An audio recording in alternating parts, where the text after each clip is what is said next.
اللہ کے نبی علیہ الصلوۃ والسلام کی ایک حدیث پاک ہے۔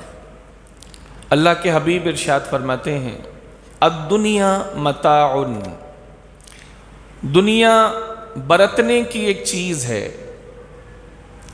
دنیا اللہ جل شانہ کی طرف سے دی جانے والی سہولیات میں سے ایک سہولت اور برتنے کا ایک سامان ہے، برتنے کی ایک چیز ہے دنیا۔ پھر ارشاد فرمایا وَخَيْرُ مَتَاعِ الدُّنْيَا، اس پوری دنیا جو اللہ تعالیٰ نے انسان کو برتنے اور استعمال کرنے کے لیے دی ہے، اس پوری دنیا میں سب سے بہترین متاع، سب سے بہترین سامان اور سب سے بہترین چیز جو اللہ نے اپنے بندے کو عطا فرمائی وہ اس کی نیک بیوی ہے۔ نیک بیوی، جو بھی شادی کی عمر کو پہنچا اور شادی کرے گا یا شادی اس نے کی، اللہ کے حبیب فرما رہے ہیں کہ دنیا میں اللہ تعالیٰ نے بے شمار چیزیں رکھی ہیں، اچھے مکانات، محل جیسے گھر، آسائش کے دیگر سامان، لیکن ان تمام چیزوں میں اللہ کے حبیب فرما رہے ہیں کہ سب سے بہترین چیز جو اللہ دنیا میں سے کسی بندے کو عطا فرماتا ہے وہ سب سے بہترین چیز ایک نیک اور اچھی بیوی ہے۔ نیک اور اچھی بیوی، یہ بات سمجھ میں بھی آتی ہے کہ اگر ایک شخص کے پاس دنیا بھر کے آسائش کے سامان ہوں لیکن وہ اپنی بیوی کی طرف سے مطمئن نہ ہو، خدا نہ خواستہ، تو یہ آسائش کے سارے سامان اس کے لیے انتہائی تکلیف دہ ہو جاتے ہیں۔ اگر وہ اپنی بیوی کی طرف سے اس کی امانت کے حوالے سے مطمئن نہ ہو، اس کے لہجے کے اعتبار سے مطمئن نہ ہو، اس کے کردار کے سبب مطمئن نہ ہو، اس کی پارسائی کے اعتبار سے اسے اطمینان نہ ہو، تو یہ سارا سامان لے کر اس نے کیا کرنا ہے؟ اگر گھر جھونپڑی پر بھی مشتمل ہو لیکن بیوی نیک، پارسا اور ساتھ دینے والی ہو تو یہ جھونپڑی بھی کسی محل کا نقشہ پیش کرتی ہے۔ اور گھر محل جیسا ہو لیکن بیوی امانت دار نہ ہو، دیانت دار نہ ہو، وفادار نہ ہو، فرما بردار نہ ہو، شوہر کا خیال رکھنے والی نہ ہو، تو محل بھی اس کے لیے کسی سنگلاخ وادی سے کم نہیں ہوتا، کسی کھنڈر سے کم نہیں ہوتا۔ بیوی کا بہت بڑا کردار ہے، ایک گھر کو جنت نما بنانے میں بیوی کا بہت بڑا کردار ہے۔ وہ اس فرد کے لیے بیوی ہے، اس کے بچوں کے لیے ماں ہے، ایک معاشرے کا بنیادی کردار ہوتی ہے بیوی۔ لہذا اللہ کے نبی نے بڑی خوبصورت بات ارشاد فرمائی الدنیا متاع، دنیا برتنے کا سامان ہے، استعمال کی چیز ہے۔ وَخَيْرُ مَتَاعِ الدُّنْيَا الْمَرْأَةُ الصَّالِحَةُ، اور پوری دنیا میں جو سب سے بہترین چیز ہے ایک مرد مومن کے لیے المرأة الصالحة، ایک نیک بیوی ہے، ایک نیک بیوی۔ وہ غریب گھرانے کی ہو مسئلہ نہیں ہے، اس کا رنگ سانولا ہو مسئلہ نہیں ہے، وہ بہت زیادہ دنیا پڑھی لکھی نہ ہو مسئلہ نہیں ہے، المرأة الصالحة ہو، نیک، نیک ہو۔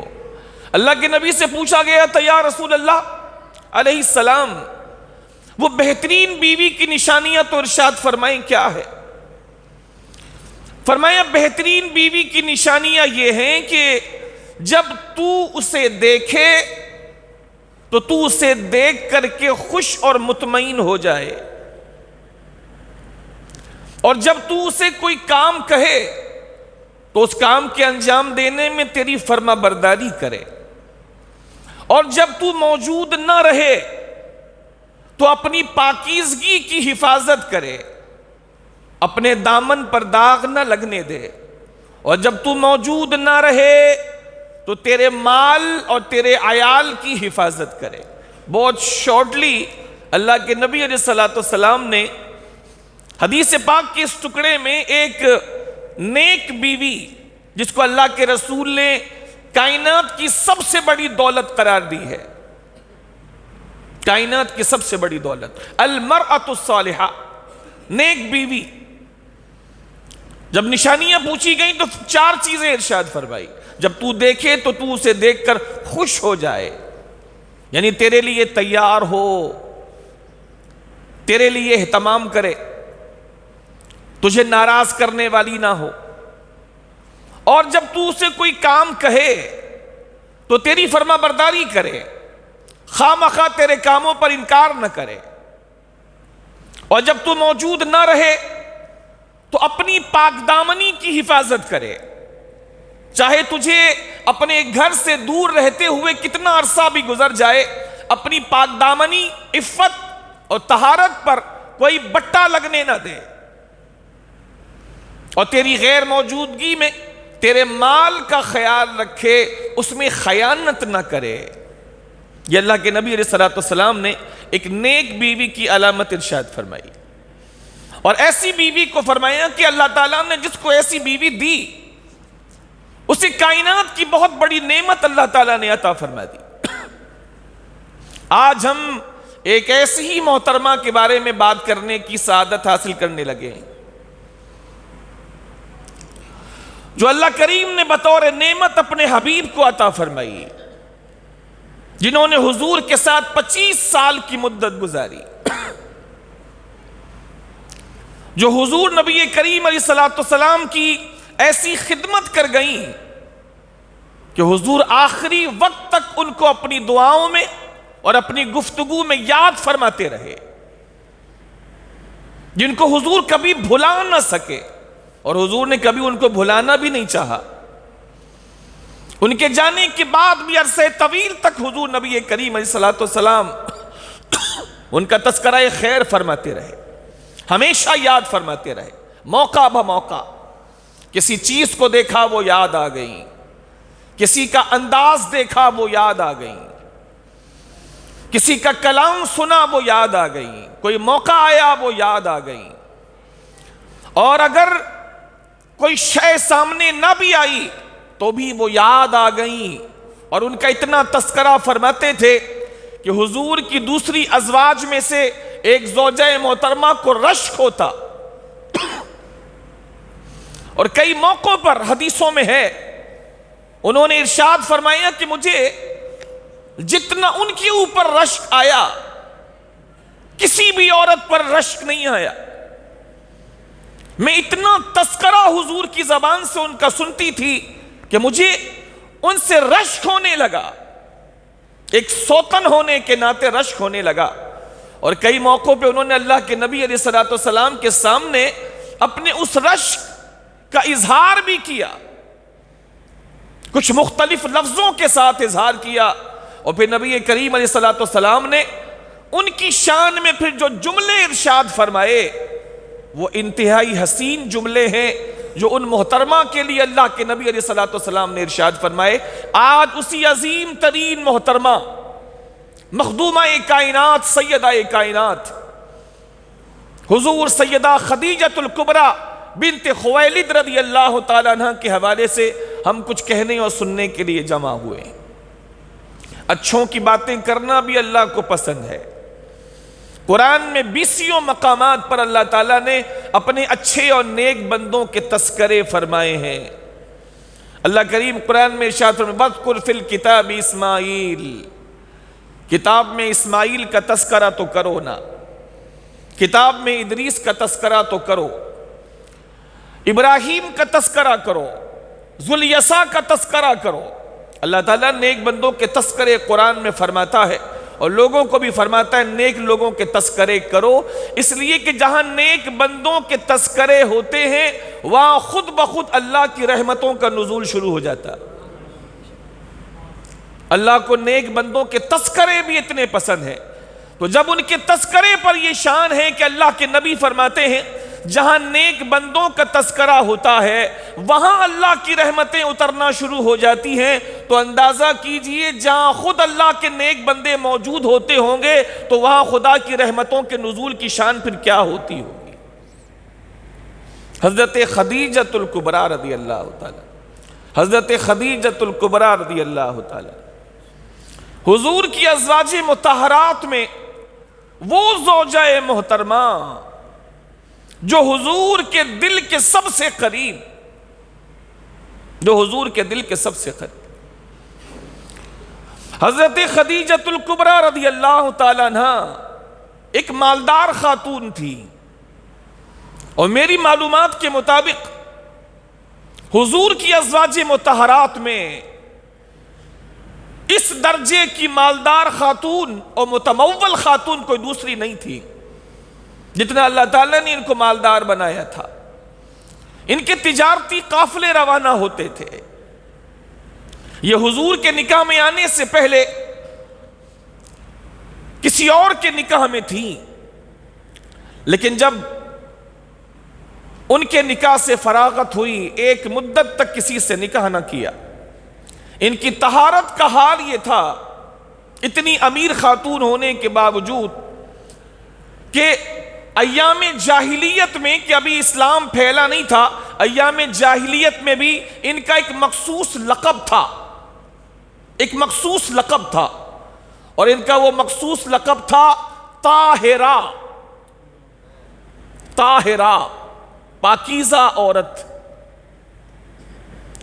امیری اور ایام جاہلیت، امیری بھی ہے، مال بہت ہے، اور ابھی اسلام آیا نہیں ہے، حضور نے اسلام کی تبلیغ نہیں فرمائی، لیکن اللہ تعالیٰ نے ان کو طبیعت اتنی اچھی عطا فرمائی کہ اس ایام جاہلیت میں بھی ان کا ایک لقب تھا طاہرہ، طاہرہ، پاکیزہ عورت، انتہائی پاک باز خاتون تھی، اور ان کی پاکیزگی کی وجہ تھی کہ اللہ تعالیٰ نے اپنے حبیب کریم کے لیے حضرت خدیجۃ الکبریٰ کا انتخاب فرمایا۔ بات یوں ہی کہ نبی کریم علیہ السلام نے اپنے چچا سے کہا کہ چچا آپ مجھے اگر اجازت دیں تو میں بھی تجارت کروں۔ حضرت ابو طالب نے اجازت مرحمت فرمائی۔ حضرت خدیجہ تجارتی قافلے بھیجا کرتی تھی، ان کا سامان لے کر لوگ جاتے، بیچتے، منافع لا کے دیتے، لیکن حضرت خدیجۃ الکبریٰ رضی اللہ تعالیٰ عنہ کسی ایسے شخص کی تلاش میں تھی جو دیانت اور امانت داری میں اپنی انتہاؤں کو چھوتا ہو۔ نبی کریم علیہ السلام نے تجارت کا ارادہ فرمایا۔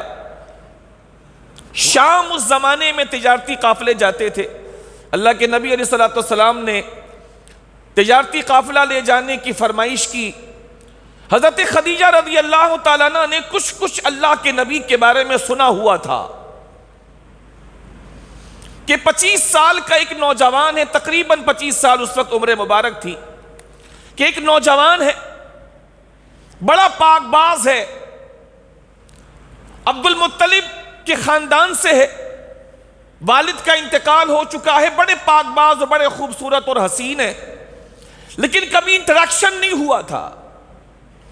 جب اللہ کی نبی علیہ السلام نے تجارتی قافلے کی بات بڑھائی تو حضرت خدیجۃ الکبریٰ رضی اللہ تعالیٰ نے جو کچھ سنا تھا اس کے پیش نظر آپ نے اپنا تجارتی سامان اللہ کے نبی کو دینے کا فیصلہ کر لیا، اور جتنی معلومات تھی اس معلومات کی بنیاد پر مزید کچھ معلومات حاصل کرنا چاہتی تھی، لہٰذا اپنے غلام سے کہا کہ تم بھی ان کے ساتھ جاؤ گے، اور تم نے کچھ بھی نہیں کرنا، صرف مشاہدہ کرنا ہے، اتنی اچھی طرح مشاہدہ کرنا ہے کہ کوئی چیز تمہاری نظر سے اوجھل نہ رہے، یہ کس طرح لوگوں سے معاملہ کرتے ہیں، لین دین کس طرح کرتے ہیں، تم نے پچھلوں کو بھی دیکھا ہے اور ان کو بھی دیکھو، اور اس کے بعد آ کے مجھے ساری تفصیل سے آگاہ کرنا۔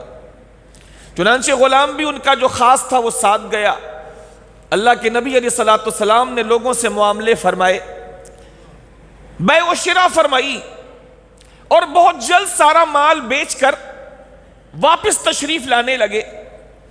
واپسی کی خبر پہلے ہی حضرت خدیجہ کو پہنچ گئی۔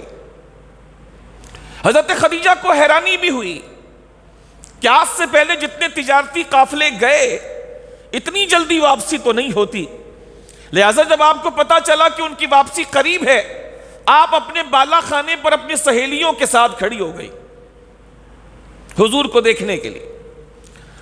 یہ سمجھ لیجئے کہ یہ پہلا موقع تھا کہ وہ میرے سرکار کو بڑے قریب سے دیکھ رہی تھی۔ عمر مبارک تقریباً 40 سال ہے اور میرے سرکار کی عمر مبارک تقریباً 25 سال ہے، قریب قریب۔ دور سے مشاہدہ کر رہی ہیں، جو اونٹ وغیرہ ساتھ گئے تھے واپس آ رہے ہیں، اللہ کے نبی آ رہے ہیں، ساتھ گیا ہوا غلام واپس آ رہا ہے۔ حضرت خدیجہ مشاہدہ کرتی جاتی، مسکراتی جاتی۔ جب غلام واپس آ گیا، جو لین دین ہونی تھی وہ ہو چکی، تو حضرت خدیجہ نے تنہائی میں حضور کے جانے کے بعد اپنے غلام سے پوچھا کہ تو نے کیا مشاہدہ کیا؟ اس نے کہا کہ میں نے آج تک اتنا دیانتدار، اتنا زیادہ امانتدار شخص میں نے آج سے پہلے کائنات میں کسی دوسرے کو نہیں دیکھا۔ میں نے اوروں کے ساتھ بھی تجارتی سفر کیے ہیں، لیکن سچائی، دیانتداری، امانتداری، قول کا پکا ہونا، وعدہ وفا کرنا، بات پوری کرنا، میں نے آج سے پہلے کسی بھی دوسرے بندے کو ایسا نہیں پایا۔ بہت سچے ہیں، جو کہہ دیا وہی کرتے ہیں۔ سامنے والے سے بڑی خوبصورتی، عمدگی سے بات کی انہوں نے۔ اگر کسی نے سخت کلامی بھی کی تو انہوں نے اس کی سخت کلامی کا جواب سخت کلامی سے نہیں دیا۔ یہاں وہ لوگ جو کاروبار کرتے ہیں ان کے سیکھنے کے لیے بہت کچھ ہے۔ ایک اچھا سیلز مین، ایک اچھا بزنس مین کون ہو سکتا ہے؟ یہاں میرے نبی زندگی کی پہلی تجارت اور پہلا بزنس کر رہے ہیں، اور نوجوانی کی عمر مبارک ہے، اور غیر آپ کی دیانتداری کی شان بیان کر رہا ہے کہ انتہائی سچے، انتہائی دیانتدار، انتہائی عمدگی سے بات کرنے والے، اگر کوئی ترش بات بھی کرے تو نرمی سے جواب دینے والے، وعدہ خلافی نہیں کی انہوں نے کہیں پر بھی، جو کہا وہی کیا۔ حضرت خدیجہ یہ اضافی انفارمیشن ان سے لے رہی تھی اور کہا کہ میں حیران ہوں کہ اتنی سچائی، اتنی دیانت اور اتنی پاسداری عہد کے ساتھ انہوں نے ایک تو بہت جلدی سارا مال بیچ دیا، اور دوسری حیران کن بات یہ ہے محترمہ کہ دوسرے لوگ دھوکہ بازی بھی کرتے تھے، وقت بھی زیادہ لیتے تھے، منافع بھی کم لاتے تھے، انہوں نے دھوکہ بازی بھی نہیں کی، سچ بولا، دیانتداری کی، امانتداری دکھائی، ساتھ میں مال بھی سارا بیچا، جلدی بیچا۔ اور آپ سن کر حیران ہوں گی، جتنے منافع دوسرے لاتے تھے یہ ان سے بھی زیادہ منافع واپس لے کر آئے۔ سچ بھی بولا، دیانتداری بھی، ساتھ میں جلدی بھی بیچ دیا مال، اور دوسروں سے زیادہ منافع لے کر آئے ہیں۔ حضرت خدیجۃ الکبریٰ رضی اللہ تعالیٰ عنہ یہ سب کچھ سن کر بہت متاثر ہو رہی تھی، کیونکہ خود ایک پاکیزہ طبیعت خاتون تھی۔ اللہ تعالیٰ نے جو ان کو طہارت عطا فرمائی تھی وہ بیان سے باہر، لہذا حضور کی یہ طہارت و پاکیزگی سن کر وہ متاثر تو بہت ہو رہی تھی، ساتھ میں اپنے غلام سے کہا تو نے کچھ اور بھی دیکھا تو بتا۔ اس نے کہا بس یہی کچھ جو میں نے آپ کو بیان کر دیا۔ کہا کچھ میں نے بھی دیکھا ہے، جو اوپر بالے خانے سے میں نے دیکھا، جو شاید تو نے توجہ نہیں کی۔ میں نے دیکھا کہ ان کو ان کے خدا نے یہ شان عطا فرمائی ہے کہ وہاں دور سے میں ان کو آتا ہوا دیکھ رہی ہوں، دوپہری کا وقت ہے، سب پہ دھوپ پڑ رہی ہے، لیکن دھوپ نہیں پڑ رہی تو محمد پہ دھوپ نہیں پڑ رہی ہے۔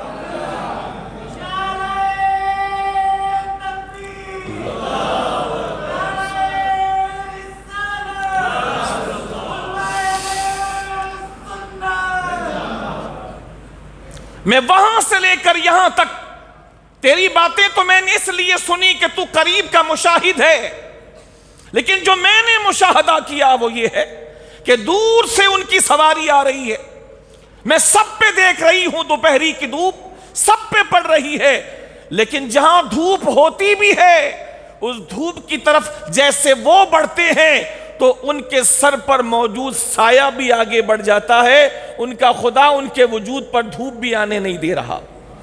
فرمایا کہ اس بات سے بہت متاثر ہوئی، اور حضرت خدیجہ الکبریٰ رضی اللہ تعالیٰ عنہ نے خود اپنی سہیلیوں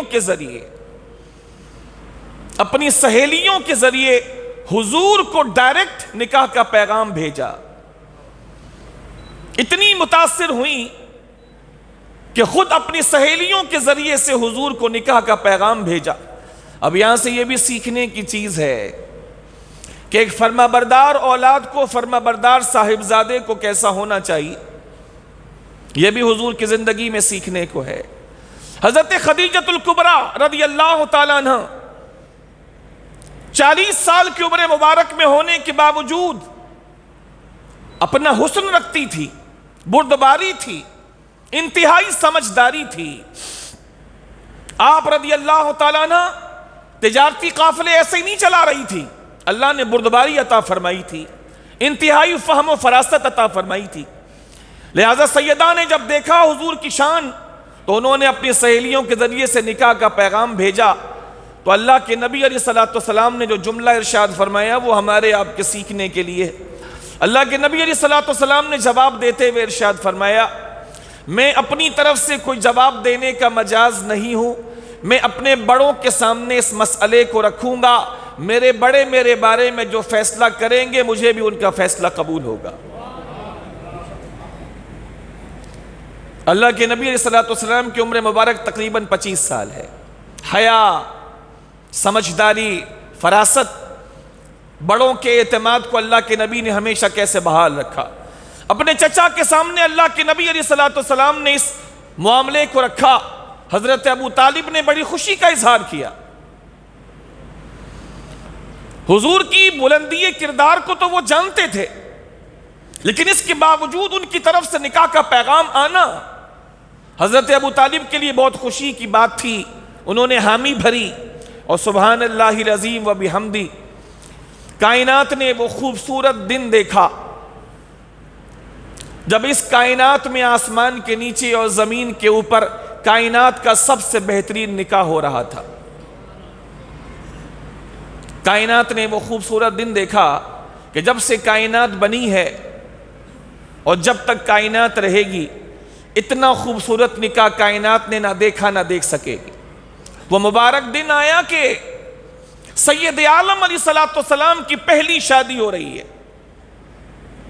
25 سال کی عمر مبارک ہے اور 40 سال کی محترمہ ہے، 15 سال کا ایج ڈیفرنس ہے، 15 سال کا ایج ڈیفرنس ہے، 15 سال کا فرق ہے کہ 15 سال محترمہ کی عمر زائد ہے، لیکن ایک مالدار گھرانے سے ہونے کی وجہ سے آپ کے حسن میں اور آپ کی خوبصورتی میں کوئی فرق نہیں آیا تھا، آپ کے حسن میں کوئی فرق نہیں آیا۔ 40 سال کی ہونے کے باوجود، ایک مالدار گھرانے کی ہونے کی وجہ سے، ایک متمول فیملی سے ہونے کی وجہ سے، ایک عفت مآب خاتون ہونے کی وجہ سے آپ انتہائی حسین بھی تھی، ہر طرح سے فارغ البال تھی، کوئی دنیاوی اور معاشی پریشانی نہیں تھی۔ لہٰذا 40 سال کی عمر میں جیسے پریشان حال لوگ جھریوں کا شکار ہو جاتے ہیں، محترمہ بڑی حسین تھی۔ حضور کی طرف سے خطبہ حضرت ابو طالب نے پڑھا اور بی بی خدیجہ کی طرف سے خطبہ غالباً ورقہ بن نوفل نے پڑھا، اور یوں ایک بہترین رسم شادی کی ان دونوں کے مابین ادا ہوئی۔ اس دن سے لے کر اللہ کی عزت و جلال کی قسم ہے، حضرت خدیجہ الکبریٰ رضی اللہ تعالیٰ عنہ نے امیر و کبیر خاتون ہونے کے باوجود، ہمیشہ آسانیوں میں رہنے کے باوجود، وہ دن ہے اور وفات کا دن ہے، ہمیشہ حضور کی بارگاہ میں انہوں نے ایک کنیز اور ایک خادمہ کی طرح زندگی گزاری، ایک کنیز کی طرح زندگی گزاری. کبھی بھی اپنے مال کا زوم اپنے دماغ میں نہیں رکھا، کبھی بھی اپنی عمر کا زیادہ ہونا اس اعتبار سے نبی کریم علیہ الصلوۃ والسلام کو انہوں نے بیہیو نہیں کیا. عمر بھی زیادہ، مالدار خاتون تھی، ہر مرحلے پر حضور کی مدد کی اپنے مال سے، اپنی جان سے، اپنے مشوروں سے، لیکن اس کے باوجود ہمیشہ حضور کے لیے کنیز کی طرح رہی، خادمہ کی طرح رہی. ان سے حضور کو کبھی ایک لمحے کی بھی تکلیف نہیں پہنچی. میری بات سمجھنے کی کوشش کیجئے گا. حضور جب سخت مشکل میں تھے، جب حضور کی تکذیب صبح و شام ہوتی تھی، جب حضور کو صبح و شام جھٹلایا جاتا تھا، جب حضور کی بات کو سننے سے انکار کیا جاتا تھا، جب حضور پر کوئی خرچ کرنے کے لیے تیار نہیں ہوتا تھا، اس کٹھن موقع پر اس بی بی صاحبہ نے جس طرح رسول اللہ کا ساتھ دیا ہے، وہ ساتھ حضور کبھی بھی بھلا نہ سکے، بلکہ اس کا اظہار اللہ کے نبی نے ببانگ دہل کیا. وہ حدیث میں آپ کے سامنے آگے جا کے پڑھوں گا انشاءاللہ. 25 سال میرے رسول کے ساتھ انہوں نے زندگی گزار دی، لیکن کوئی ایک روایت بھی ایسی نہیں ملتی، ایک لفظ ایسا نہیں ملتا کہ کبھی ایک لمحے کے لیے بھی حضور ان پر ناراض ہوئے ہوں، کبھی کوئی ایسا جملہ بول دیا ہو کہ حضور کے دل پہ وہ جملہ لگ گیا. نہیں، بلکہ اللہ کی عزت و جلال کی قسم ہے، جس دن اللہ کے رسول کانپتے ہوئے آئے تھے اور جبرائیل امین کو دیکھا تھا کہ آسمان کے بیچ میں جبرائیل آئے ہیں اور اللہ کے رسول سے کہتی قرأ، حضور کے سامنے آئے تھے اور پھر حضور ان کی طرف سے گھر کی طرف گئے اور کانپ رہے تھے اور حضرت خدیجہ سے کہتے تھے زملونی زملونی، خدیجہ مجھے چادر اڑا دو، مجھے چادر اڑا دو، مجھے اپنی جان کا خوف ہے کہ کہیں میری جان نہ چلی جائے. تو حضرت خدیجہ نے اس موقع پر، جبکہ ابتدا ہے، حضور کی عمر مبارک ابھی 40 سال کی ہوئی، ابھی ابتدا ہے وحی آنے کی، ابھی کوئی دوست نہیں، کوئی یار نہیں، کوئی ساتھ نبھانے والا نہیں. اس دن اللہ کے نبی کہتے مجھے چادر اڑا دو، مجھے اپنی جان کا خوف ہے.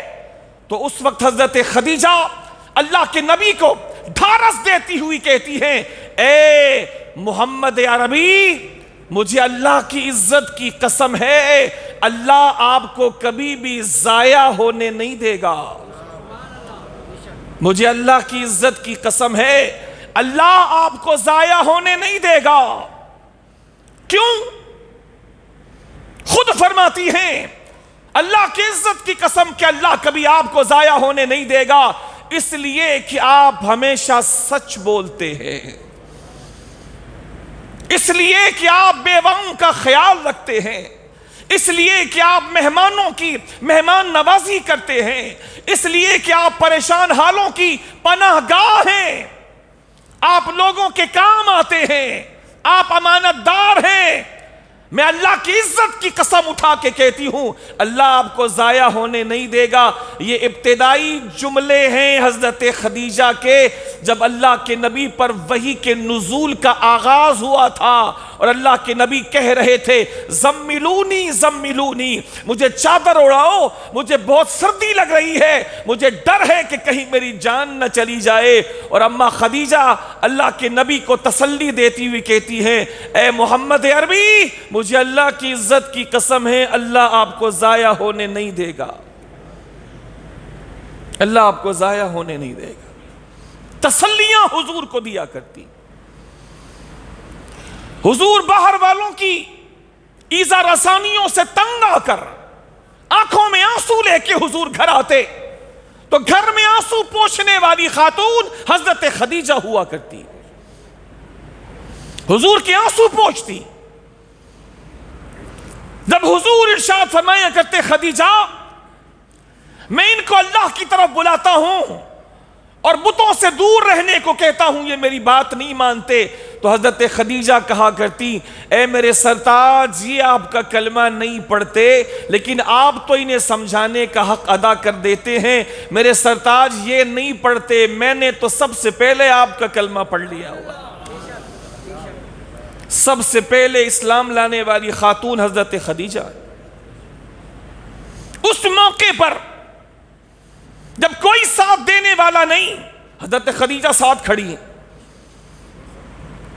جب حضور باہر سے ستا کر کے بھیجے جاتے گھر تو حضور کی آنکھوں میں آنسو ہوتے، وہ آنسو پوچھنے والی خاتون حضرت خدیجہ الکبریٰ رضی اللہ تعالیٰ عنہ ہوا کرتی۔ اپنا مال حضور کی راہ میں قربان کر دیا، جدھر مرضی حضور کی حضور نے خرچ کیا، کبھی بھی کوئی شکوہ حضور سے یا حضور کو ان سے ایک لفظ ذخیرہ احادیث میں اور سیرت کی کتابوں میں ایک لفظ نہیں ملتا کہ حضور کبھی ان سے ناراض اور ان سے کبیدہ خاطر ہوئے ہوں، یا حضرت خدیجہ کا نہیں ملتا کہ کبھی وہ حضور سے پریشان ہوئی ہوں، کبھی وہ حضور سے ناراض ہوئی ہوں، ایک لفظ نہیں ملتا، بلکہ حضرت خدیجہ کی سبحان اللہ محبت کا عالم یہ تھا۔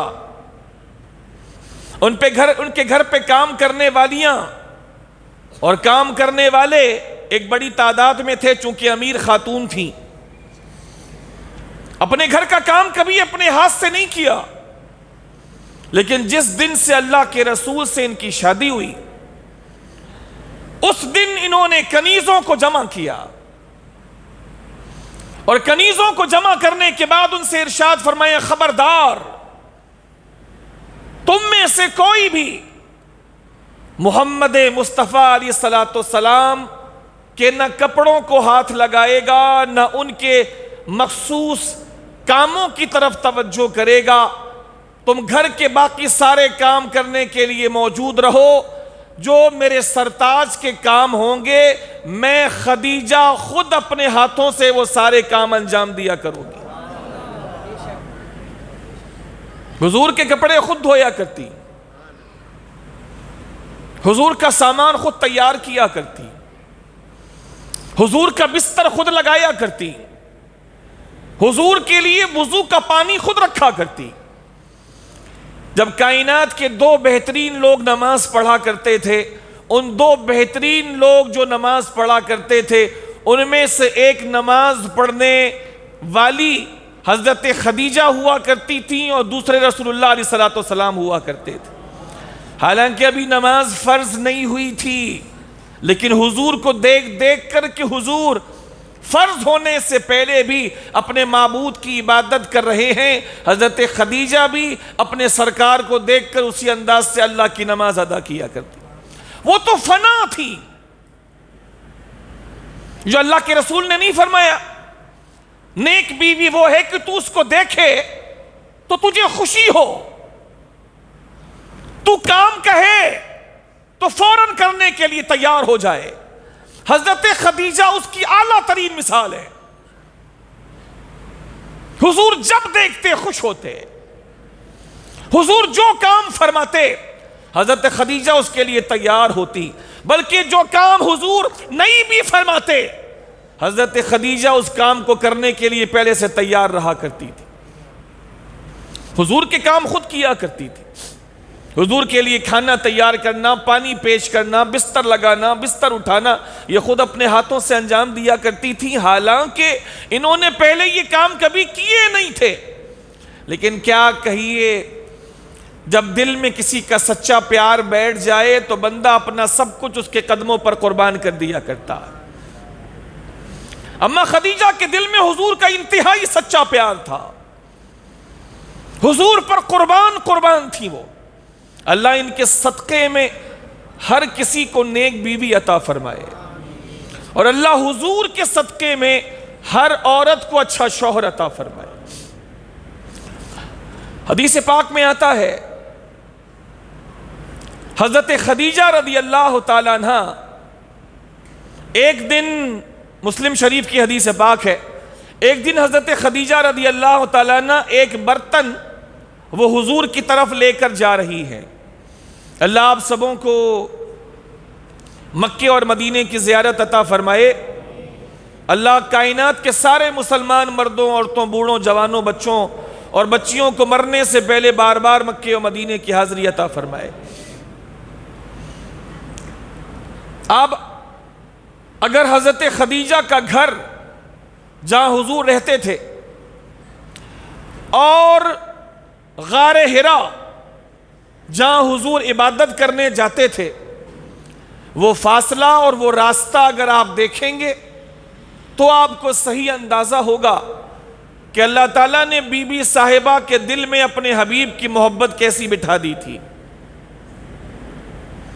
اکیلی حضرت خدیجہ گھر سے کھانا پانی تیار کر کے اپنے سرتاج کے لیے، اپنے سرکار کے لیے، کہ میرے سرکار غار حرا میں اپنے رب کی طرف توجہ کیے بیٹھے، بھوک لگی ہوگی، پیاس لگی ہوگی، جو میں نے دے کر بھیجا تھا وہ ختم ہو گیا ہوگا، لہذا میں لے کے چلوں۔ اتنی دور سے اپنے گھر سے کھانا پانی سالن یہ لے کر کے چلی جا رہی ہے، کہاں؟ غار حرا میں جانے کے لیے، اس اونچائی پہ۔ ابھی یہ راستے میں ہے کہ ان کے پہنچنے سے پہلے، کہ اس سے پہلے کہ یہ حضور کی بارگاہ میں پہنچے، ان سے پہلے حضور کی بارگاہ میں حضرت جبرائیل آ گئے۔ ابھی بی بی صاحبہ پہنچی نہیں ہے، ابھی پہنچیں گی۔ ان سے پہلے حضور کی بارگاہ میں جبریل امین آ گئے۔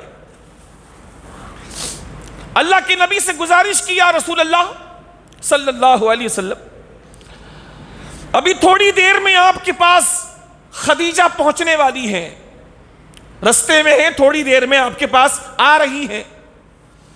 انہوں نے ایک برتن لیا ہوا ہے، اس برتن میں سالن ہے، روٹی ہے، پانی ہے، جو آپ کے لیے وہ تیار کر کے لا رہی ہے، تیار کر کے لا رہی ہے، خود وہ آپ کے لیے لے کر آ رہی ہیں۔ یا رسول اللہ، جب وہ آپ کے پاس آ جائیں، جب وہ آپ کے پاس آ جائیں تو ان کو بشارت دیجئے گا اور کہیے گا، خدیجہ تمہیں اللہ بھی سلام بھیجتا ہے، جبرائیل بھی تم پر سلام بھیج رہا ہے۔ جب وہ آ جائیں، وہ آپ کے لیے کھانا لا رہی ہیں تاکہ آپ یہاں جو اللہ کی عبادت میں مصروف ہیں آپ وہ کھانا کھا سکیں۔ جب آ جائیں تو آپ انہیں کہیے گا کہ اللہ بھی آپ کو سلام بھیج رہا ہے اور جبرائیل نے بھی آپ کو سلام کہا ہے، اور اے اللہ کے رسول انہیں جنت میں ایک ایسے محل کی بشارت دیجئے گا جو سوراخ والے موتیوں سے بنا ہوا ہے۔ ایسا محل ہے جو خوبصورت موتیوں سے بنا ہے اور موتی ہیں سوراخ والے، اور اے اللہ کے نبی ان سے کہیے گا اس محل میں جہاں وہ رہیں گی کوئی شور بھی سننے کو نہیں ملے گا، اور انہیں اس محل میں رہتے ہوئے کسی تھکاوٹ کا سامنا نہیں کرنا پڑے۔ آپ انہیں بشارت دے دیجئے۔ جب حضرت خدیجہ آئیں تو اللہ کے نبی علیہ السلام نے جبریل امین کا بھی سلام ان کو کہا اور اللہ کا سلام بھی ان کو پیش کیا، اور اس جنت کے محل کی بشارت بھی دی جس میں کوئی شور نہیں ہوگا اور بی بی صاحبہ کو کوئی تھکاوٹ نہیں ہوگی۔ یہ ہے حضرت سیدہ خدیجۃ الکبریٰ رضی اللہ تعالی،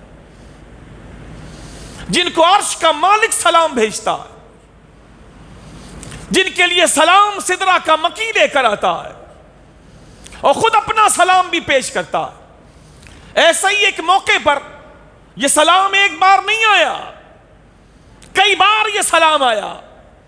حضرت خدیجہ کے لیے ایک بار اللہ کے نبی کے ساتھ جلوہ فرما تھی، جبرائیل آئے، عرض کی یا رسول اللہ علیہ السلام، آپ پر بھی سلامتی ہو، اور آپ کے ساتھ جو خدیجہ بیٹھی ہیں، یہ دوسرا موقع ہے، آپ کے ساتھ جو خدیجہ بیٹھی ہیں آپ انہیں بتا دیجئے کہ اللہ نے بھی ان کو سلام بھیجا ہے، اور جبرائیل بھی حضرت خدیجہ کو سلام بھیجتے ہیں۔ تو حضرت خدیجہ رضی اللہ تعالیٰ عنہ، سبحان اللہ العظیم، جب اللہ کی نبی نے یہ سلام حضرت خدیجہ کو بتایا کہ خدیجہ جبرائیل آئے ہوئے ہیں اور کہہ رہے ہیں کہ اللہ بھی سلام بھیج رہا ہے اور جبرائیل بھی تم پر سلام بھیج رہے ہیں، تو حضرت خدیجہ نے جواباً ارشاد فرمایا، اللہ وہ تو خود سلام ہے، میرا رب جس نے مجھے سلام بھیجا تو میرا اللہ وہ تو خود سلام ہے، اور یا رسول اللہ آپ پر بھی سلامتی ہو، جبرائیل سے کہیے خدیجہ جبرائیل کو بھی سلام پیش کرتی ہے، جبرائیل پر بھی سلامتی ہو، سلام آیا کرتے۔ ان کی خدمات کی وجہ سے، ان کی اعلیٰ ظرفی کی وجہ سے، جب سے حضور سے ان کا نکاح ہوا، حضور سے جدا نہیں ہوئی، اس خاص موقع پر جب شیب ابی طالب میں تقریباً 2.5 سال کے لیے، جب شیب ابی طالب میں اس گھاٹی میں جو حضرت ابو طالب کی ملکیت تھی، اس گھاٹی میں ایمان لانے کی پاداش میں ایمان والوں کو اس گھاٹی میں قید کیا گیا، کھانے پینے کا سامان روک دیا گیا، نہ باہر سے کوئی اندر آئے گا، نہ اندر سے کوئی باہر جائے گا، کوئی تعلقات نہیں، سوشل بائیکاٹ کیا گیا۔ اس مرحلے میں جو کہ 2.5 سال پر محیط تھا، جہاں اللہ کے نبی کے ساتھ اور کئی لوگ تھے، وہاں حضرت سیدہ خدیجۃ الکبریٰ رضی اللہ تعالیٰ عنہ بھی سائے کی طرح مصطفیٰ جان رحمت کے ساتھ ساتھ تھی، حالانکہ ان کے لیے بہت مشکل تھا، ایک خاتون تھی یہ، پھر ایک امیر خاندان سے تعلق رکھنے والی تھی، غریب گھرانے کی عورتیں بہت ساری مشکلات آسانی سے جھیل جاتی ہیں، انہوں نے گاؤں دیہات دیکھے ہوتے ہیں، کھیتوں میں کام کیا ہوتا ہے، یا غریب گھرانے والیاں جو گاؤں سے تعلق نہیں رکھتی، شہر میں ہی رہتی ہیں لیکن غریب ہوتی ہیں، تو صبح کا ناشتہ، دوپہر کا کھانا، صفائی، جھاڑو، برتن، کپڑے، سارے کام کرتی ہیں، تو ان کے اندر ایک اسٹیمنا ہوتا ہے، ان کا مشکلات کو برداشت کر جانا آسان ہوتا ہے، ان کا روکھا سوکھا کھا کے رہ جانا آسان ہوتا ہے، لیکن جو عورتیں خاندانی رئیس ہوتی ہیں، بڑے گھرانوں سے ہوتی ہیں، ان کے لیے اس طرح سروائیو کرنا مشکل ہوتا ہے، لیکن حضرت خدیجۃ الکبریٰ رضی اللہ تعالیٰ عنہ ایک مالدار ترین خاتون ہونے کے باوجود، ایک اعلیٰ ترین خاندان سے تعلق رکھنے کے باوجود، ناز و نیام میں پلنے کے باوجود، حضور کے نام پر ہر مشکل برداشت کرنے کے لیے جہاں حضور کھڑے تھے وہیں سیدہ خدیجۃ الکبریٰ بھی کھڑی تھی، کبھی حضور کو تنہا نہیں چھوڑا، اور وہاں حضور کے ساتھ رہتے ہوئے جو مشکلات کا سامنا کیا ہے، پھر وہ اتنی بیمار پڑ گئیں کہ پھر اس بیماری سے دوبارہ صحتیاب نہ ہو سکی، اور اسی بیماری کے بعد وہاں سے نکلنے کے چند عرصے کے بعد حضرت سیدہ خدیجۃ الکبریٰ رضی اللہ تعالیٰ عنہ کا وصال ہوا ہے۔ حضور ان سے چونکہ بے پناہ محبت کرتے تھے، بے پناہ محبت کرتے تھے، لہٰذا ان کے جانے کے بعد بھی اللہ کے رسول نے ان کو ہمیشہ یاد رکھا۔ ایک موقع تھا کہ اللہ کے نبی علیہ السلام، حضرت عائشہ صدیقہ رضی اللہ تعالیٰ عنہ ارشاد فرماتی ہیں، اس طرح کی کئی حدیثیں ہیں، میں سبوں کا خلاصہ آپ کے سامنے پیش کرتا ہوں ایک مجموعے کی صورت میں۔ حضرت عائشہ صدیقہ رضی اللہ تعالیٰ عنہ ارشاد فرماتی ہیں کہ مجھے کبھی بھی کسی عورت پر اتنا رشک نہیں آیا جتنا رشک مجھے حضرت خدیجہ پر آتا تھا کبھی کسی پر نہیں آیا، حالانکہ میں نے ان کو دیکھا بھی نہیں. کہتی ہے میں نے ان کو دیکھا بھی نہیں، اور وہ میرے ساتھ حضور کے نکاح میں موجود بھی نہیں، وہ انتقال کر چکی. ان کے نہ ہونے کے باوجود اور میرا ان کو نہ دیکھنے کے باوجود مجھے ان پر سب سے زیادہ رشک آتا. اس کی وجہ یہ تھی کہ موقع بموقع نبی کریم علیہ الصلوۃ والسلام ان کا تذکرہ کرتے، موقع بموقع، ابھی کیا پھر کبھی کیا پھر کبھی کیا پھر کبھی کیا. حضور ان کا تذکرہ کیا کرتے اور میں بار بار ان کا تذکرہ سنتی تو میرے اندر ایک کیفیت پیدا ہوتی جو سوکنوں کے درمیان ہوتی ہے. چونکہ ہر کوئی یہ چاہتا کہ میرا محبوب سب سے زیادہ مجھ سے محبت کرے. صحابہ بھی یہی چاہتے تھے کہ حضور سب سے زیادہ مجھ سے محبت کرے، اور پوچھتے بھی تھے. کئی صحابہ نے کئی بار اللہ کے نبی سے پوچھا، حضور آپ سب سے زیادہ محبت کس سے کرتے ہیں؟ تو حضور بتا دیا کرتے. پھر دوسرے صحابی پوچھتے ہیں، رسول اللہ آپ سب سے زیادہ محبت کس سے کرتے ہیں؟ جیسے ایک صحابی نے پوچھا، یا رسول اللہ آپ سب سے زیادہ محبت کس سے کرتے ہیں؟ فرمایا فاطمہ سے.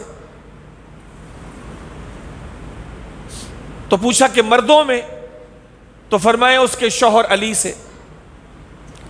پھر کبھی کسی اور موقع پر پوچھا کسی اور صحابی نے کہ یا رسول اللہ علیہ السلام آپ سب سے زیادہ محبت کس سے کرتے ہیں؟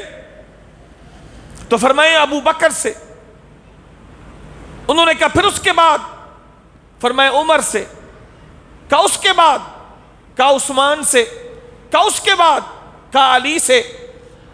ان کے خیال میں یہ تھا کہ اللہ کے نبی نے ابھی ابھی مجھ کو ایک بڑی پوسٹ عطا فرمائی ہے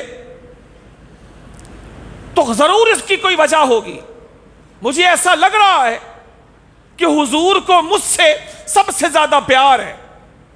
اتنی بڑی پوسٹ اللہ کے نبی نے مجھے عطا فرمائی کہ اتنے بڑے محاذ پہ اللہ کے نبی نے مجھے بھیجا اور میرے ساتھ دوسروں کو بھی بھیجا، لیکن مجھے بڑا بنا کے بھیجا، تو ضرور اللہ کے نبی کے دل میں میرے لیے سب سے زیادہ پیار ہوگا. یہ سوچ کے اللہ کے نبی سے سوال کیا تھا کہ حضور آپ سب سے زیادہ پیار کس سے کرتے ہیں؟ تو اللہ کے نبی نے فرمایا ابو بکر سے. پوچھا پھر؟ انہوں نے سوچا اب میرا نام لیں گے، فرمایا عمر سے. کہا پھر؟ اب دل میں تھا اب میرا نام لیں گے، کہا عثمان سے. اس طرح وہ پوچھتے گئے. پھر کہا پھر؟ کہا علی سے. تو فرماتے میں خاموش ہو گیا. میں نے سمجھا تھا کہ شاید اللہ کے نبی سب سے زیادہ پیار مجھ سے کرتے ہوں گے، لیکن حضور تو سب کے نام لیے جا رہے ہیں، میرا نام ہی نہیں آ رہا. کہیں ایسا نہ ہو کہ اللہ کے نبی سب سے آخر میں جا کے میرا نام لیں، تو بہتر یہی ہے کہ یہیں پر خاموش ہو جایا جائے. تو فرماتے میں خاموش ہو گیا. تو یہ محبت کی وجہ سے تھا، یہ محبت کی وجہ سے تھا. ہر کوئی یہ چاہتا تھا حضور سب سے زیادہ پیار مجھ سے کرے. کوئی بری بات نہیں تھی، لیکن یہ اللہ کی نعمت ہے، جس کو چاہے عطا فرمائے. ان کے دل برے نہیں تھے کہ ان سے نفرت کریں مجھ سے محبت کریں، نہیں. وہ چاہتے تھے محبت اس سے بھی کریں لیکن زیادہ مجھ سے کریں. لیکن بھائی یہ اللہ کی نعمت ہے، جس کو چاہے عطا فرما دے. اما عائشہ کے دل میں بھی یہ بات آتی کہ حضور سب سے زیادہ پیار مجھ سے کرے، اور حضور ان سے پیار کرتے بھی تھے. حضور اما عائشہ سے بہت زیادہ پیار کرتے بھی تھے، لیکن بی بی صاحبہ پھر بھی یہ چاہتی تھی کہ سب سے زیادہ پیار مجھ سے کرے. یعنی بس حضور میری بات کریں اور کسی دوسرے کی بات نہ کریں. یہ محبت کی وجہ سے بی بی عائشہ صدیقہ رضی اللہ تعالیٰ عنہ کے دل میں یہ کیفیت تھی کہ میرا محبوب جیسے میں سب سے زیادہ ان سے پیار کرتی ہوں، یہ بھی سب سے زیادہ مجھ سے ہی پیار کریں، میرے سامنے کسی اور کا تذکرہ نہ کیا کریں۔ لیکن اللہ کے نبی علیہ الصلوۃ والسلام موقع بہ موقع حضرت خدیجہ کا تذکرہ کرتے تھے۔ تو اما عائشہ صدیقہ رضی اللہ تعالیٰ عنہ ارشاد فرماتی ہے کہ ایک روز اللہ کے نبی جو ہی حضرت خدیجہ کا تذکرہ کر رہے تھے تو میں نے ان سے کہا، کیا اللہ تعالیٰ نے آپ کو اس بوڑھی خاتون سے زیادہ اچھی بیویاں نہیں دے دی؟ آپ کو اس بوڑھی خاتون سے جو 65 سال کی عمر میں حضرت خدیجہ کا انتقال ہوا ہے، تو اس بوڑھی خاتون سے زیادہ اچھی بیویاں آپ کو بہتر بیویاں نہیں دے دی؟ پھر فرمانے لگی کہ حضور نے قربانی کی تھی، جانور ذبح کیا تھا، بکری ذبح کی تھی، حضور نے اپنے ہاتھوں سے اس کے حصے بنائے، اور حصے بنانے کے بعد کسی شخص کو بلایا اور فرمایا یہ فلاں اور فلاں اور فلاں جو میری بیوی خدیجہ کی سہیلیاں ہیں نا، میری خدیجہ کی سہیلیوں کے گھر یہ بکری کا گوشت دے آؤ۔ اور حضرت عائشہ فرماتی ہیں وہ گوشت بھی بہت تھا، حضور نے خود ذبح کی بکری، حصے بنائے اور فرمایا جا کے خدیجہ کی سہیلیوں کو دے کر آ جاؤ۔ حضور نے اس طرح تعلق نبھایا ہے، حضرت خدیجہ سے حضور نے اس طرح تعلق نبھایا، ان کے یہاں دے آؤ۔ اما عائشہ فرماتی ہے گوشت بھی اچھا خاصا تھا جو ان کو کافی ہوتا۔ تو ایک دن میں نے اللہ کے رسول سے کہا کہ کیا دنیا میں ایک خدیجہ ہی ہے؟ میاں بیوی کے تعلقات میں ایسا ہوتا ہے، محبت کی دنیا میں ایسا ہوتا ہے، لہذا حضرت عائشہ صدیقہ جو محبت میں کسی اور کو برداشت کرنے کی روادار نہیں تھی اور حضور ان سے پیار بھی بہت کرتے تھے، تو انہوں نے کہا کیا خدیجہ کے علاوہ دنیا میں کوئی عورت نہیں ہے؟ کیا اللہ تعالیٰ نے آپ کو اس بوڑھی خاتون سے اچھی بیویاں آپ کو نہیں دے دی یا رسول اللہ؟ آپ صرف انہی کا تذکرہ کرتے ہیں۔ تو حضرت عائشہ کہتی ہیں حضور خاموش ہو گئے، لیکن میں نے حضور کے چہرے پہ جو جلال دیکھا نا، جو جلال میں نے حضور کے چہرے پر دیکھا تو میں اندر سے کانپ گئی اور کہنے لگی میں نے دل میں اپنے رب سے کہا اے اللہ اپنے محبوب کے جلال سے مجھے بچا لے، تیری عزت کی قسم ہے آج کے بعد میں ان کے بارے میں کوئی ایسی بات نہیں کروں گی جس کی وجہ سے تیرے محبوب کو جلال آ جائے۔ کانپ گئی۔ حضور نے جب حضرت خدیجہ کے بارے میں اس طرح سنا کہ کیا اللہ تعالیٰ نے آپ کو ان سے بہتر بیویاں نہیں دے دی؟ کیا دنیا میں ان کے علاوہ اور عورتیں نہیں ہیں؟ کیا آپ انہی کا تذکرہ کرتے رہتے ہیں؟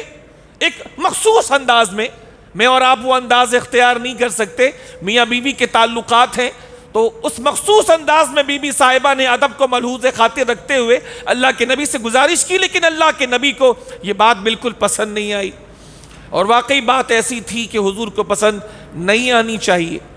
حضور ناراض ہو گئے۔ اما عائشہ اندر سے گھبرا گئیں، اللہ سے عرض کرنے لگی یا اللہ اپنے محبوب کے جلال سے مجھے بچا لے، میں وعدہ کرتی ہوں کہ آج کے بعد میں کوئی ایسی بات نہیں کروں گی جس سے تیرے محبوب کو جلال آئے۔ تو اس کے بعد اللہ کے نبی نے خاموشی توڑی اور ان کی طرف دیکھ کر کہا نہیں عائشہ، اللہ تعالیٰ نے خدیجہ سے بہتر مجھے بیوی نہیں دی۔ تو تم نے کہا نا کہ کیا اللہ تعالیٰ نے خدیجہ سے بہتر بیویاں آپ کو نہیں دے دی؟ تو نہیں دی، اس لیے کہ خدیجہ وہ ہے کہ جب سب مجھے جھٹلا رہے تھے خدیجہ بڑھ بڑھ کر میری تصدیق کر رہی تھی۔ جب کوئی میرے ساتھ کھڑا ہونے کو تیار نہیں تھا، خدیجہ میرے ساتھ کھڑی تھی۔ جب کوئی مجھے مال دینے کو تیار نہیں تھا، خدیجہ نے اپنے خزانے کا منہ میرے لیے کھول دیا تھا۔ عائشہ، خدیجہ سے بہتر بیویاں مجھے اللہ نے نہیں دی۔ خدیجہ یہ تھی، خدیجہ یہ تھی، خدیجہ یہ تھی، خدیجہ یہ تھی۔ اللہ کے نبی بار بار فرماتے رہے، ایک ایک خوبی بیان فرماتے رہے، تم لوگ تو آرام کے دنوں میں ملی ہو، پریشانیوں کے دنوں میں ملی ہے مجھے خدیجہ۔ جب لوگ مجھے جھٹلاتے تھے میرے سامنے، خدیجہ میرے دل کو تسلی دیتے ہوئے میری تصدیق کیا کرتی تھی۔ جب لوگ مجھے چھوڑ رہے تھے، خدیجہ میرے ساتھ کھڑی تھی۔ جب لوگ اپنے مال کو روک رہے تھے، خدیجہ مجھ پہ مال لٹا رہی تھی۔ سنو،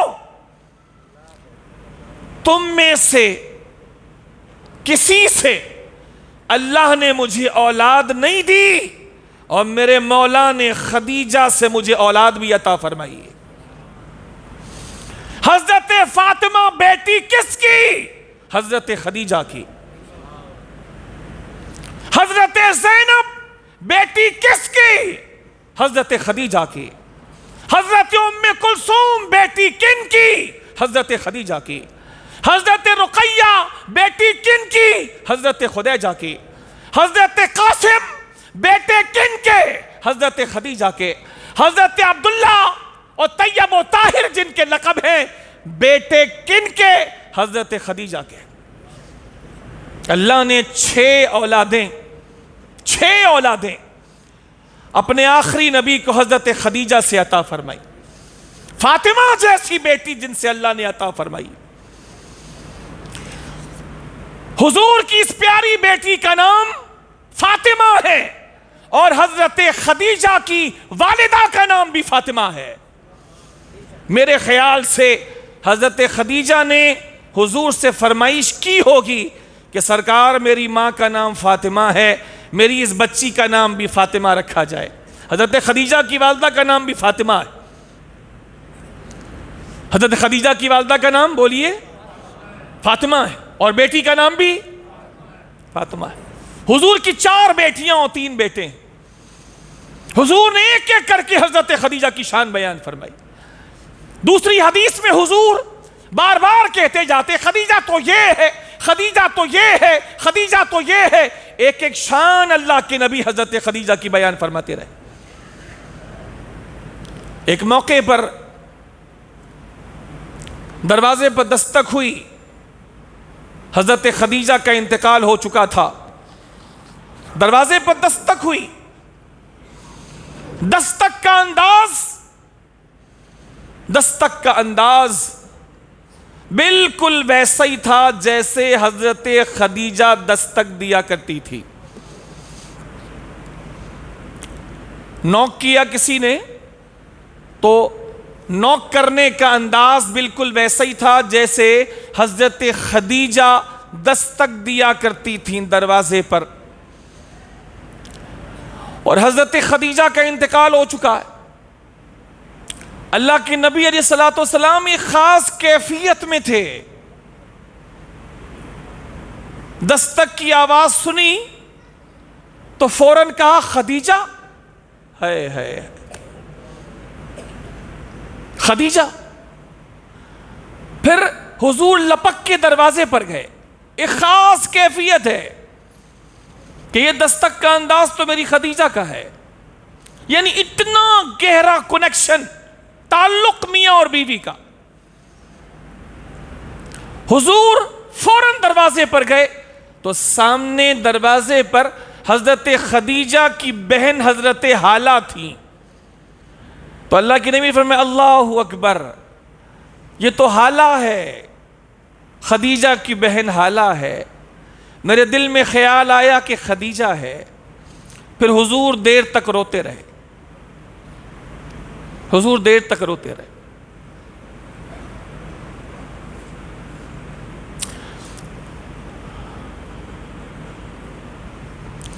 ایک مقام پر جب قیدیوں کو لایا گیا تو لوگ آنے لگے کہ یہ پیسے لے لیں ہمارے قیدی چھوڑ دیں، یہ پیسے لے لیں ہمارے قیدی چھوڑ دیں۔ تو حضرت زینب کے شوہر بھی اس وقت کافر تھے، وہ بھی قیدی بنا کر مسلمانوں کے ہاتھ لائے گئے۔ تو حضرت زینب نے، جو حضور کی بیٹی ہیں، حضور کی بیٹیاں کتنی ہیں؟ 4۔ ابھی نام بتاؤں تو آپ یاد کر لیں گے۔ حضرت رقیہ، بولیے، روزہ لگ گیا ہے، بول تو میں رہا ہوں، اللہ کا فضل ہے میرا بھی روزہ ہے، زور سے بولیے۔ حضرت رقیہ، حضرت ام کلثوم، حضرت زینب، حضرت فاطمہ الزہرا، کتنی بیٹیاں ہو گئیں؟ 4 بیٹی۔ پہلا حضرت رقیہ، حضرت ام کلثوم، حضرت زینب، حضرت فاطمہ الزہرا، 4 بیٹیاں۔ تو حضرت زینب کے شوہر بھی جنگی قیدی بنا کر لائے گئے۔ تو حضرت زینب نے اپنے شوہر کو قید سے آزاد کروانے کے لیے وہ کچھ مال بھیجا اور ایک اپنا ہار وہ بھی اتار کے کسی کے ہاتھ سے بھیجا کہ جا کے یہ مسلمانوں کو دے دینا فدیے کے پیسے، تاکہ میرے شوہر کو آزاد کر دیا جائے۔ تو حضور کے سامنے وہ قیدی لائے جا رہے تھے اور بتایا جا رہا تھا یہ قیدی ہے اور اس کے گھر والوں نے یہ سامان بھیجا ہے کہ یہ لے لو اور اس کو آزاد کر دو۔ تو قیدی آزاد کیے جا رہے تھے۔ اچانک حضور کے سامنے ایک ہار لایا گیا۔ اب تعلق دیکھیے گا، ایک تعلق دیکھیے گا۔ حضور کے سامنے ہار لایا گیا، ابھی قیدی آیا نہیں سامنے، تو ہار جیسی لایا گیا تو حضور نے دیکھا، تو دیکھ کر حضور نے ہار فوراً اٹھا لیا، فرمایا یہ ہار تو میری بیٹی زینب کا ہے۔ تو لوگوں نے بتایا ہاں یا رسول اللہ، آپ کی بیٹی زینب کا شوہر جو کہ ابھی کافر ہے وہ بھی قیدی بن کر آیا ہے، اور یہ ہار آپ کی بیٹی نے بھیجا ہے تاکہ اس سے رکھ لیا جائے اور اس کے شوہر کو آزاد کر دیا جائے۔ تو اللہ کے نبی نے اس ہار کو اٹھایا، فرمایا جانتے ہو یہ ہار کون سا ہے؟ یہ ہار جو میری بیٹی زینب نے بھیجا ہے یہ زینب کا ہار نہیں ہے، یہ میری خدیجہ کا ہار ہے جو خدیجہ نے میری بیٹی زینب کو دیا تھا۔ حضور ہار لے کر رونے لگے۔ ہار سے حضرت خدیجہ پھر یاد آ گئی، اور حضور رونے لگے، اور دیر تک رونے کے بعد ارشاد فرمایا کہ لوگوں میں تم سے کہتا ہوں، کیا تم اس بات کے لیے راضی ہو کہ اس قیدی کو چھوڑ دو اور فدیہ نہ لو، اور یہ ہار میری وجہ سے میری بیٹی اور اس شخص کی بیوی یعنی زینب کو واپس کر دو، کیا تم اس بات کے لیے راضی ہو؟ تو مسلمانوں نے کہا یا رسول اللہ ہمیں کیا اعتراض ہو سکتا ہے، آپ ہمارے سردار ہیں، جیسا فرمائیں گے ویسے ہی ہوگا۔ میرے رسول نے فرمایا یہ ہار میری بیٹی کے پاس میری بیوی خدیجہ کی نشانی ہے، میں تم سے کہتا ہوں کہ اس قیدی کو ایسے ہی چھوڑ دو اور یہ ہار میری بیٹی کو واپس کر دو، میری بیٹی کے پاس میری بیوی کی نشانی ہے۔ لوگ راضی ہو گئے اور رسول خدا نے وہ ہار اپنی بیٹی کو واپس کروا دیا۔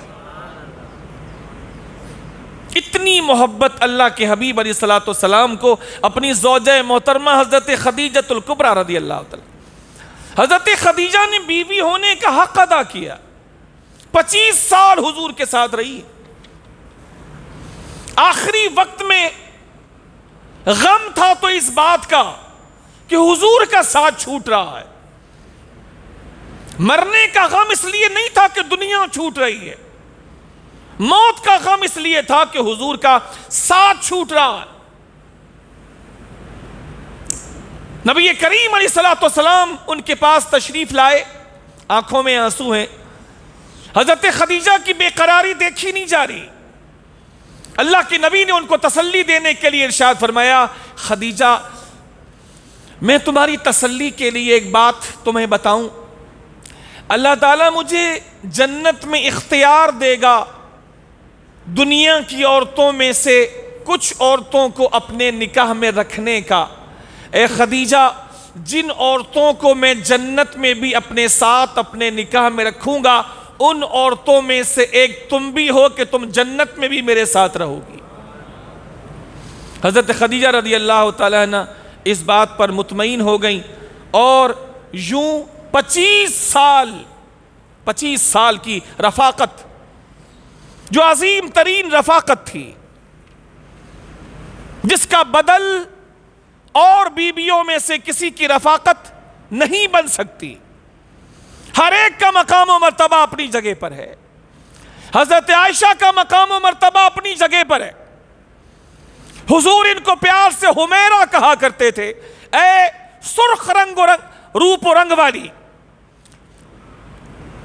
حضور کی ایک بیوی صاحبہ حضرت زینب بھی ہیں, ایک حضرت ام سلمہ بھی ہیں, ایک حضرت سودا بھی ہیں, اور بیویاں بھی ہیں. سبوں کے مقام و مرتبے اپنے, لیکن اللہ کی عزت کی قسم ہے, جو مقام و مرتبہ اللہ تعالیٰ نے حضرت خدیجۃ الکبریٰ کو عطا فرمایا وہ منفرد ہے, وہ منفرد ہے. حضور میں اور ان میں جہاں ایک محبت کا رشتہ تھا, احترام کا رشتہ بھی تھا, احترام کا رشتہ بھی تھا. حضور ان کا احترام بھی فرماتے تھے.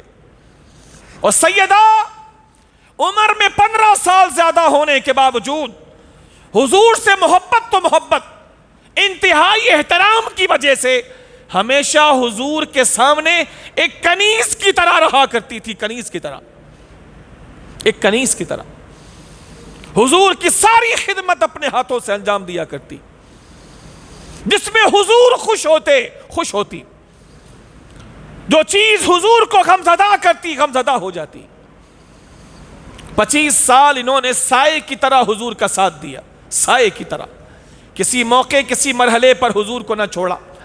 یہ 2 افراد خاص تھے جن دونوں کا انتقال ایک ہی سال میں ہوا.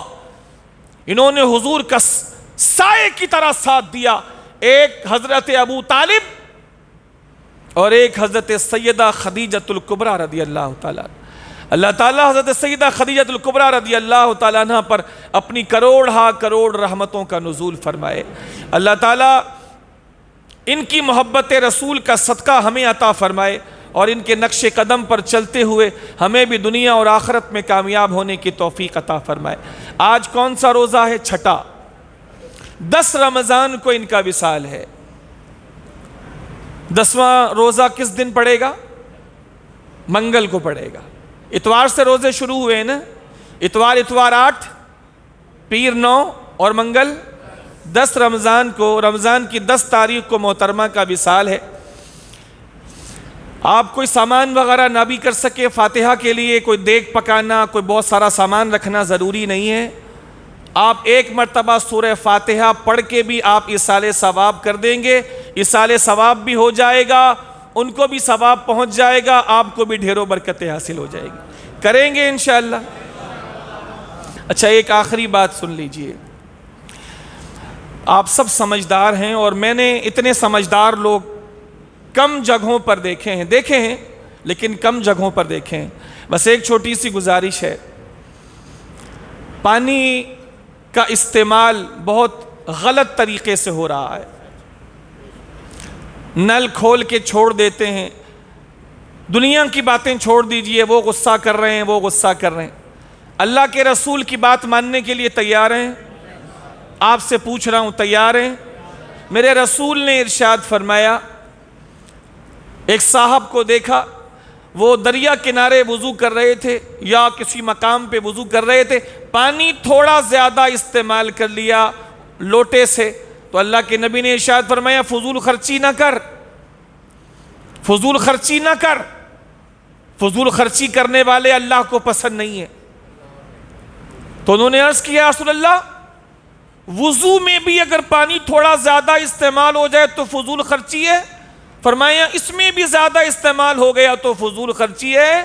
اگر تو دریا کے کنارے بھی وضو کرے اور ضرورت سے زیادہ پانی استعمال کرے گا تو فضول خرچی ہے، اللہ پوچھے گا.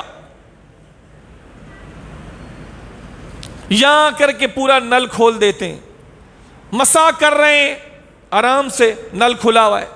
آپ بتائیں، میرا چھوڑیں، میری مانے نہ مانے آپ کی مرضی، آپ بتائیں یہ پانی کا ضائع کرنا ہے نہیں؟ آواز سے کہیے. بھئی نل بند کرنے میں کتنا وقت لگے گا یار؟ آپ کے گھر میں بھی پانی خرید کے آتا ہے، یہاں بھی پانی خرید کے آتا ہے. چلو خرید کے نہ بھی آئے، اللہ کی نعمت ہے، نعمت کو ضائع نہیں کرنا ہے. بچے کرتے ہیں، ان کو سمجھاتے ہیں، یہاں بڑوں کو دیکھتے ہیں، آپ یقین جانیں کہ وہ دل جلتا ہے کہ یار اب ان کو کون سمجھائے گا. پیار سے بولو تو غصہ کرتے ہیں. اللہ کے نیک بندے، اللہ کو جواب دینا ہے نہیں دینا ہے، اللہ کو منہ دکھانا ہے نہیں دکھانا ہے. نل آپ پورا پورا کھول کے بیٹھ جاتے ہیں.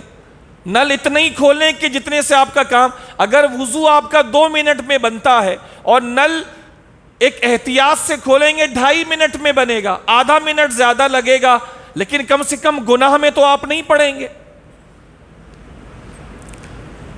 اگر اس حساب سے روزانہ بھی 1 ٹینکر ڈلوائیں گے تو 30 دن کے کتنے ٹینکر ہو گئے؟ 30 ٹینکر ہو گئے. 1 ٹینکر 3000 کا اگر ملتا ہے تو 30 ٹینکر کے کتنے ہو گئے میرے بھائی؟ صرف اسی میں 90,000 جھونک دیں گے تو مسجد کے دوسرے کام کیسے ہوں گے؟ پھر 10 دن کا اعتکاف ہوتا ہے، 50 سے اوپر لوگ یہاں اعتکاف میں بیٹھتے ہیں. اب وہ 50 آدمی 5 مرتبہ کے علاوہ بھی وضو کرے گا اور پانی کا خیال نہیں رکھے گا تو کہاں سے آئے گا؟ اللہ کے گھر میں دینے والے ویسے بھی اپنا ہاتھ کھینچ لیتے ہیں. حالانکہ ابھی آپ نے سنا کہ بی بی صاحبہ نے اپنا سارا مال اللہ کے نام پر اللہ کے رسول کے قدموں میں ڈھیر کر دیا. نوجوان لڑکے اللہ کے نام پہ وقت نکال کے مہینے کا چندہ کرنے کے لیے جاتے ہیں تو کئی دروازوں سے لوگ آنے میں دیر لگا دیتے ہیں. چونکہ اعلان ہو گیا ہوتا ہے کہ آپ کے یہاں چندہ لینے کے لیے آ رہے ہیں تو دیر سے نکلتے ہیں. اور کوئی آ کے کہتا ہے کہ امی نہیں ہے، کوئی کہتا ہے ابو نہیں ہے، اور کوئی لاتا ہے دیر سے تو 10 روپے لاتا ہے. آپ جانتے ہیں یہ چندہ جو ایک خواہش ہے اور ناجائز نہیں ہے. میری خواہش اللہ اپنے حبیب کے صدقے ہمیشہ کے لیے پوری کر دے. میں چاہتا ہوں یہ اللہ کے گھر میں بندے خود غلاموں کی طرح بڑھ کے دے. اتنا بڑا علاقہ، ایک مسجد، اگر ہر گھر کم سے کم 200 روپے بھی دے مہینے کے تو مسجد کے معاملات آسان ہو جائیں، لیکن نہیں دیتے. جمعے کا دن انتہائی بابرکت دن ہوتا ہے. آپ سے میں نے کئی بار ریکویسٹ کی ہے، بول ہی سکتا ہوں اور جب تک اللہ چاہے گا بولتا رہوں گا. کراچی میں کئی مسجدیں ہیں جہاں چندے نہیں ہوتے. اللہ کے بندے خود بڑھ کے کہتے ہیں چلائیے، بجلی کا بل بتائیے میں دوں گا، وہ کہتا پانی میری طرف سے، وہ کہتا ہے امام صاحب کا وظیفہ میں دوں گا، وہ کہتا ہے مؤذن صاحب کا میں دوں گا. یوں اللہ کے گھر کا کام چل جاتا ہے. مانگنا نہیں پڑتا. مانگنا ناجائز نہیں ہے. ایک وقت تک اللہ کے رسول نے سوال کیا تھا مسجد نبوی کے لیے اور جہاد میں جانے کے لیے. اس کے بعد سوال نہیں کیا، ایک نظام بنا دیا. پھر سارے خرچے وہاں سے پورے ہوا کرتے، پھر سوال نہیں کرنا پڑتا تھا. میں چاہتا ہوں ایسے ہی آپ کی مسجدیں بھی ہوں، صرف مکی مدنی نہیں، ہر مسجد ایسے ہی ہو. رمضان میں بھی بار بار یہ نہ بولنا پڑے تراویح کا چندہ امام صاحب کی خدمت، سامع کی خدمت، تراویح کا چندہ لائیے، فلاں کا لائیے. یہ ناجائز نہیں ہے، حرام نہیں ہے، لیکن اس سے زیادہ اچھا کام ہے. اس سے زیادہ اچھا کام یہ ہے لوگ خود ہی بغیر اس طرح بار بار اعلان کیے خود لا کے جمع کرا دے. آپ بولیں یہ اچھا ہے نہیں ہے، اس سے زیادہ اچھا ہے یہ نہیں ہے. کہ یار میری بھی ذمہ داری بنتی ہے، میں اس علاقے میں رہنے والا، پنکھے کے نیچے بیٹھتا ہوں، سردی ہو تو کارپیٹ پہ، گیزر کا گرم پانی ملتا ہے، وضو کے لیے پانی ملتا ہے، استنجا کی حاجت ہو تو واش روم ملتے ہیں، واش روم صاف ہوتے ہیں، پینا ہو پانی تو پانی موجود ہوتا ہے پینے کا، یہ سب سہولیات ملتی ہیں، تو کیا محلے کے لوگ مہینے کے 200 بھی نہیں دے سکتے یار؟ حالانکہ ایک مسجد علاقے میں ہر طرح کی خدمت پیش کرتی ہے، آپ کے بچوں کو مسجد پڑھا بھی رہی ہے، آپ کی بچیوں کو پڑھا رہی ہے، اسلامی بہنوں کو پڑھایا جا رہا ہے، بڑی عمر کی اسلامی بہنوں کو پڑھایا جا رہا ہے، اعتکاف میں 50-60 بیٹھتے ہیں، ان کی خدمت کی جا رہی ہے، 10 دن ٹوٹل یہاں رہتے ہیں، 10 دن نہانا دھونا سب کچھ کرنا، اور محلے والے 200 نہیں دے پاتے۔ آپ لوگ جمعے میں آتے ہیں، 100-200 نہیں دے پاتے۔ زبردستی کسی سے نہیں ہے، لیکن ایک ذہن ہے جو آپ کی طرف کنورٹ کرنا چاہتا ہوں، ایک عرصے سے کوشش کر رہا ہوں، بہت حد تک اللہ نے کامیابی دی ہے، لیکن ابھی بھی منزل دور ہے۔ بعض لوگوں کے پاس جاؤ تو وہ کہتے ہیں کہ ہم فلاں جگہ دے دیں گے، اور دوسروں کو بھی کہتے ہیں کہ بھائی فلاں جگہ پہ دے دینا، لیکن خبردار مسجد میں کبھی بھی پیسے مت دینا۔ اب ان کی عجیب منطق ہے، اگر وہ کبھی مجھ سے ملیں، میرے پاس بیٹھیں، تو میں ان سے ان کا درد پوچھوں کہ ان کو درد کیا ہے، علاج ہو تو علاج ان کو عرض کروں کہ مسجد سے ایسی آخر کیا چڑ ہے؟ مسجد ہی تو وہ جگہ ہے جو جہاں بتایا جاتا ہے یتیموں کا خیال رکھو، بہنوں کا خیال رکھو، خاندان والوں کا خیال رکھو، غریبوں کا خیال رکھو، جس بچے کی فیس ادا نہیں ہو رہی ان کی فیس ادا کر دو، یہ ساری باتیں تو مسجد سے ہی بتائی جاتی۔ اگر مسجد جو سیکٹر ہے، مسجد جو یونٹ ہے، اگر یہ صحیح کام نہیں کر رہی تو جو صحیح کام نہیں کر رہا اس کو باہر کرو، لیکن مسجد سے تو نفرت نہیں کرو نا یار۔ جو بندہ غلط ہے اس بندے کے بارے میں بات کرو، مسجد تو اللہ کا گھر ہے، ایسی باتیں کرنے سے کہیں اللہ ناراض نہ ہو جائے۔ تو میں آپ سے صرف اتنی گزارش کروں گا خدا کے واسطے کہ جب آپ کے دروازے پر یہ اللہ کے نام پہ اللہ کے بندے اللہ کے لیے، اپنی ذات کے لیے نہیں، آپ کے پاس آئیں تو ان کا ساتھ دیا کرے یار۔ ساتھ دیں گے آپ؟ سارے محلے کے لوگ بیٹھے، گھر والوں کو بتا کے جائیں کہ بھائی یہ 10 تاریخ کو اتوار کے دن یہ لوگ آتے ہیں، یہ پیسہ الگ سے رکھو، یہ الگ سے پیسے رکھو، اور جیسے ہی آئیں فوراً بھیجو۔ 100-200 کیا ہوتا ہے، میری طرف سے 500 دینا، 500 کو بھی 30 دن پہ تقسیم کرو تو آپ کو پتہ چل جائے گا روز کے کتنے پیسے بنتے۔ 500 دو یار اللہ کے نام پر، تاکہ مسجد کے سارے کام آسانی سے چلیں۔ دیکھیے میں یہ چاہتا ہوں، باقی اللہ کی مرضی ہے، میں یہ چاہتا ہوں کہ مائک پر عمومی چندہ نہ کرنا پڑے، میں یہ چاہتا ہوں، اور جو بھی اللہ نے توفیق دی ہے جب سے اب تک یہ چل رہا ہے کہ عمومی چندہ مائک پر نہیں ہو رہا، اور میں یہی چاہتا ہوں کہ عمومی چندہ نہ کرنا پڑے۔ برائے کرم آپ اس کے لیے ساتھ دیں، یہ بہت مقدس کام ہے کہ اللہ کے گھر کے لیے بار بار سوال کرنا پڑے، یہ اچھا نہیں لگتا۔ اگر ناجائز نہیں ہے اور واقعی ناجائز نہیں ہے لیکن اچھا بھی نہیں لگتا۔ کئی لوگ اعتراض بھی کرتے ہیں، کیا یار شب برات میں، شب معراج میں، شب قدر میں، شب میلاد مصطفیٰ میں ٹینکی بنی تو تم لوگوں نے مائک کھول لیا۔ ناجائز نہیں ہے، ضرورت ہے تو کرنا پڑے گا، لیکن ہر موقع پہ اچھا نہیں لگتا۔ کیا بہتر ہو کہ ہم خود ہی کھڑے ہو جائیں؟ یہ بہتر نہیں ہے؟ آپ سے پوچھ رہا ہوں، یہ بہتر نہیں ہے کہ ہم خود ہی کر دیں یار؟ ایک مرتبہ یہاں جمعے سے میں کہہ دیا جائے کہ بھائی یہ کام کرنا ہے، اوپر سولر لگانا ہے، چلیں پہلا جمعہ ہے، میں آپ کو یہ کہہ دیتا ہوں، اوپر انشاءاللہ بجلی کے خرچے سے بچنے کے لیے ہمیں اوپر سولر پینل لگانا ہے انشاءاللہ۔ اب یہاں سے اعلان ہو جائے، اس کے لیے جمعے میں اعلان کے بعد جو چندہ آپ کریں، جو لوگ دینا چاہیں وہ دیتے چلے جائیں، اس کے لیے علیحدہ سے اعلان کرنے کی ضرورت نہ پڑے۔